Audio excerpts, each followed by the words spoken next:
কলকাতা আমার ঘর দিমি। মুম্বাই সিটি এফসিকে হারিয়ে লিগ শিল্ড জিতেছে মোহনবাগান সুপার জায়ান্ট। দুই দল মুখোমুখি ইন্ডিয়ান সুপার লিগের ফাইনালে। ম্যাচ জয়ের ব্যাপারে আত্মবিশ্বাসী সবুজ মেরুন শিবির। ফাইনাল ম্যাচের আগের দিন সাংবাদিক সম্মেলনে মোহনবাগান সুপার জায়ান্টের পক্ষে উপস্থিত ছিলেন কোচ অ্যান্টোনিও লোপেজ হাবাস ও তার সহকারী অধিনায়ক শুভাশিস বসু, দিমিত্রি পেত্রাতোস ও সাহাল আব্দুল সামাদ। চারজনেই খুশ মেজাজে কথা বললেন সাংবাদিকদের সঙ্গে। Joni Kauko, Jason Cummings, Dimitri পেত্রাতোসদের ঘিরে মোহনবাগান সমর্থকদের আবদার গোল চাই। সর্বোপরি যুবভারতী ক্রীড়াঙ্গনে সবুজ মেরুন তরিতে আরও একটি ট্রফি দেখতে চাইছেন ক্লাবের অনুগামীরা। চাপ থাকলেও সাংবাদিক সম্মেলনে হালকা মেজাজে কথা বলেছেন দিমি। সাংবাদিক সম্মেলনে দিমি পেত্রাতোস বলেছেন, কলকাতা আমার নিজের ঘরের মতোই। ভারতে ফুটবল খেলা আমি উপভোগ করি। এখানকার স্থানীয় ছেলেদের সঙ্গে খেলেছে, এটা আমার কাছে অন্যতম স্মরণীয় মুহূর্ত। সবকিছু খুব স্বতঃস্ফূর্ত মনে হয়েছে।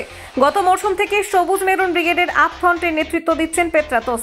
নিজে গোল করছেন এবং অন্যকে দিয়ে করাচ্ছেন, তৈরি করছেন গোল করার সুযোগ। গোলটা খুব ভালো চেনেন, কিভাবে গোল করাতে হবে সেই ব্যাপারেও ধারণা রয়েছে। সুযোগ তৈরি করার ক্ষেত্রে লিগের অন্যান্য বিদেশি ফুটবলারকে অনেক আগেই তিনি পেছনে ফেলে দিয়েছেন।